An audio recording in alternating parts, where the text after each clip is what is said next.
exchange broker to convert 300 Canadian dollars to pesos. He did not use all his cash in Mexico, so when he returned home, he tried to convert his Mexican money back to Canadian money. To his surprise, he was told by the bank that the Mexican banknote was worthless, and he's reported to have said that they told him it's worth nothing, it's old money. He thought his 2,000 Mexican peso bill from 1989 was worth 141 Canadian dollars. It turns out his present-day value is about 4 cents. That's because the bill was outmoded and has dropped out of circulation. And this is down to January 1993 when the Mexican peso was revalued. It means that peso notes dated before that time are 1,000 times less valuable than the new Mexican banknotes. Even though the Bank of Mexico does honour authentic peso notes regardless of the date, they do so at present-day values. And while it's not common, outmoded money can surface at any time. A spokesperson from the Vancouver Bullion and Currency Exchange says consumers need to be more cautious. He advised that you should do your homework, go on the internet and possibly search and familiarise yourself with how the currency looks in the destinations you're travelling to. That's a good idea because we once gave somebody the tip 10 times more than we should have done because we couldn't figure out after a long flight which notes we were giving out. So that is a very good tip. And he also recommends making sure you get a receipt the next time you exchange money, so that in the event something does happen, you can go back and return it or bring up the issue that came up.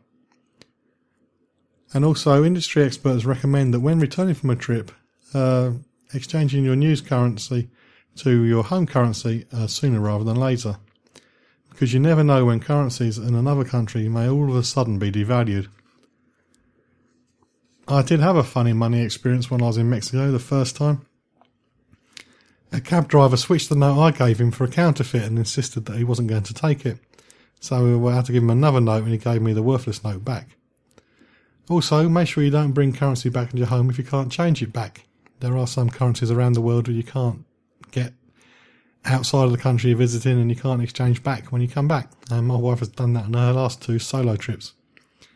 Bless her.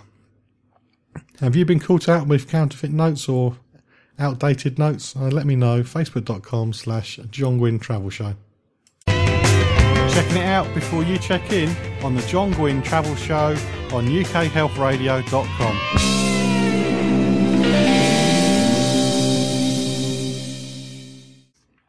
I'm all for sharing travel tips to help people get the most out of their holiday.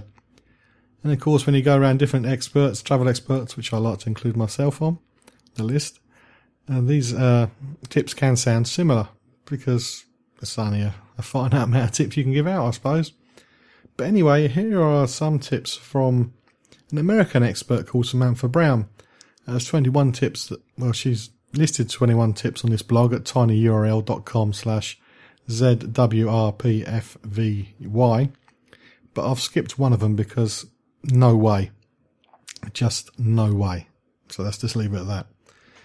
So say she's an American travel TV host, and I follow her on Facebook, and I often see her pictures, and I think, don't you ever go home? But anyway, it's worth following if you want to pick up bits and pieces about destinations around the world.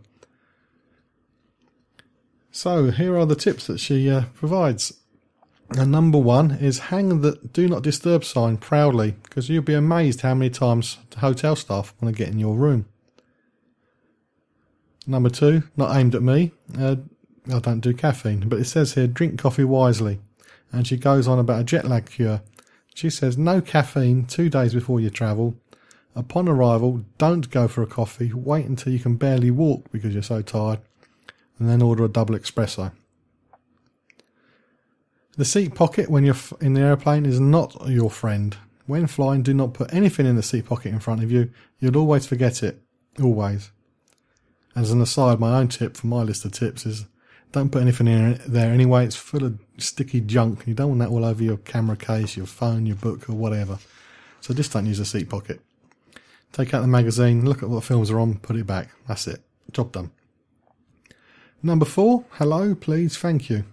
Enough said. She goes on to say these are the most important words to know in any language because kindness goes a very long way. Number 5, keep your crummy old shoes for your next vacation. Use them and then leave them, because then you have more space in your case for any gifts you want to bring back. Number 6 is check out the gym, even if you don't plan on breaking out a sweat. And the reason? Well, it's usually stocked with free bottled water and fresh fruit. There we go. Free liquid and food. Number 7 is check out restaurant weeks. Know when they are and enjoy them. She says that these normally fall in January and July, but it does depend on where it is and around the world, when there's quiet periods for the travel industry in various places. And what does restaurant weeks mean? It means discounted food, so you can get to try out some great food for less money. And she goes on to number 8, free Wi-Fi isn't always free. Don't trust that it is safe to use, so don't do your online banking or anything like that. I have been shown how easy it is to set up a dummy free Wi-Fi account with a similar network with the same-ish name or even the same name, and then somebody can get hold of all your stuff because you've joined the wrong group, wrong network.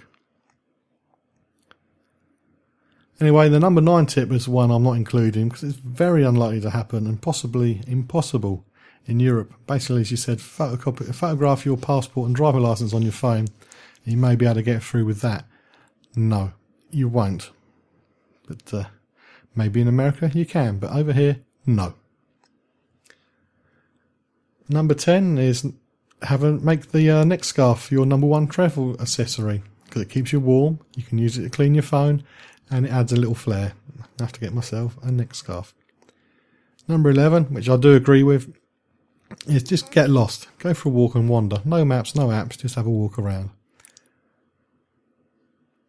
And number 12, she says the best way to board an airplane with a baby is that one parent pre-boards to set up the car seat and overhead bin. Number 2 parent waits until the very last minute before going onto the plane, so avoiding any noise and stress, and everything's ready for the baby or young child when they get on board. I think it's a great idea. Number 13, she says explore the side streets, but to me that's just a repeat of the get lost tip at number 11. I think she's cheating slightly there to make 21 up. Rituals make travel more meaningful. What she means is go to the same coffee shop every morning. It makes you feel like a local, helps you to fit in. Number 15 is a very good tip. When you're in the hotel, unwrap all the soaps before you get your hands wet. Yeah, I don't ever do that either. But yes, my next trip I'm going to unwrap everything before I have a shower or wash my hands or whatever. So it'll all be ready. Number 16. Zap the stress out of your morning if you're a road warrior and you need to leave early. So when you get to your hotel, do a practice shower to know how to set it up exactly how you want for when you have to get up at stupid o'clock in the morning, so you don't faff about with the shower and get even more stressed about your early morning trip. Number 17, if you forgot your charger, well, don't worry, you're not alone, people do it. Ask the hotel if they have a spare one in lost property. I had to do this when I was in Tobago. I brought my charger with me, but it wouldn't work on the lower voltage. I thought it was an automatic voltage switch thing, but it was UK only, so it was useless. But luckily, somebody left one lying around, so I was able to charge my phone up. Number 18, it's always important to get your bearings. So after checking in, don't unpack, just check outside what's nearby the hotel and have a quick wander, so you can get where you are and know how to find your way back. At number 19, she says playgrounds are parents' best friend, because there you can get advice on locals on kid-friendly places to eat and things to see and do. Number 20 is a tip I hate. I absolutely hate this tip. It means nothing to me. Peanut butter is a traveller's survival food. You can put it on anything. You can just dink your finger in and have some. I hate peanut butter. I think it's horrible. I don't even like being in the same room as peanut butter. So number 20 is not a tip for me.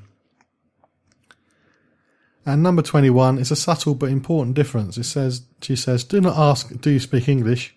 Say something like, I'm sorry, no Spanish, English. I suppose it is a subtle difference, but yes, you're apologising first. So yes, it might make life easier. Are there any tips that you would like to add to the list? Let me know. Facebook.com/John Guinn Travel Show. And I'll also have the links so you can see the top, at least 21 links for yourself. It's done with nice Pinterest pictures. So if you want to have a quick look at those, it's there too. But anyway, the Facebook page is where you'll find the link. Good morning. morning, sir. Hi, I'm checking in for my flight. Lovely. Business or pleasure? Holiday. And where will you be staying? With my parents, they live over there. Lovely. Travel insurance? Oh, no thanks. Have you got travel insurance? No. Checked to see if you need any vaccinations? No. Checked out the local laws? No, look. Why do I need to know all this? I'm just staying with my parents. Is either of your parents A local lawyer or the chief of police, B, fabulously wealthy, C, the owner of a private plane with its own fully trained medical staff, or D, none of the above? D? Lovely. Are you a superhero and in fact immortal? Things can go wrong on holiday abroad, even if you're staying with family. So check it out before you check in. Find out more at gov.uk/knowbeforeyougo. You're listening to The Travel Show with John Guinn on ukhealthradio.com. As you should be aware that there is an EHIC card which helps you get medical treatment if you're in a European Economic Area country. It doesn't guarantee free healthcare. You just get treated like a local, and in some cases you can claim the money back. The UK also has reciprocal healthcare arrangements with non-EAA countries as well, and territories around the world.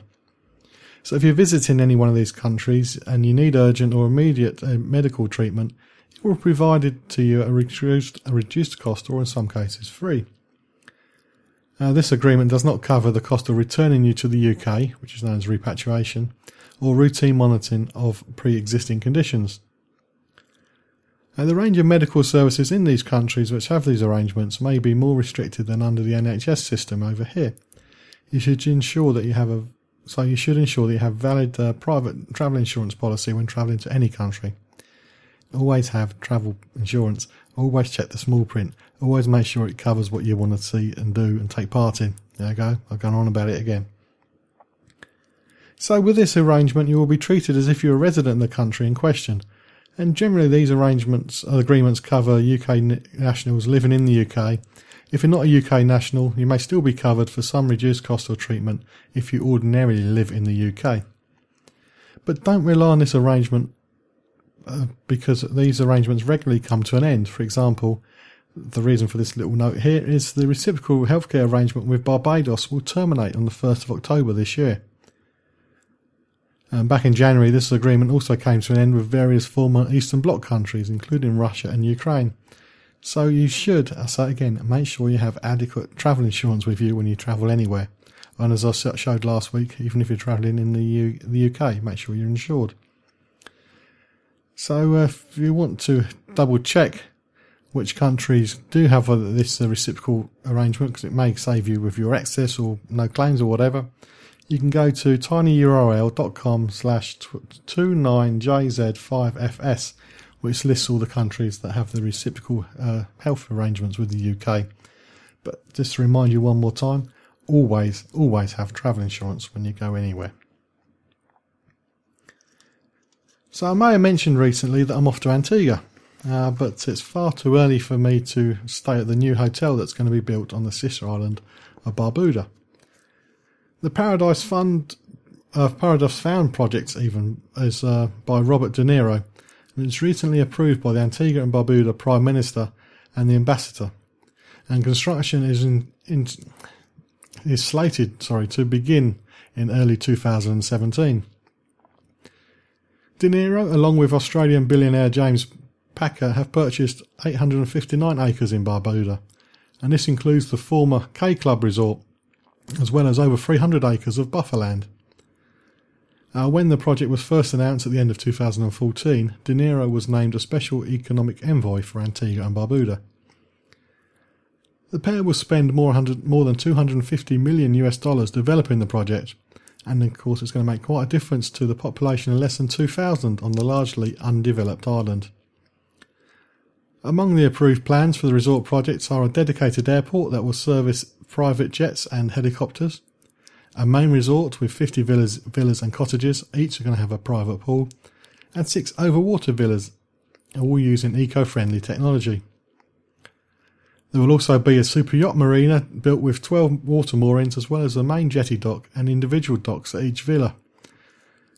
I'm beginning to think this hotel is not aimed at the general members of the public. There will be the project will be building a Princess Diana Beach anchorage with 6 water moorings set at the beach named for Princess Diana, one of the former K Club's most famous guests. It also calls for an on-site casino, although this is still pending approval by the government. As part of the wider plan, the developers will also be adding a donkey sanctuary in Barbuda.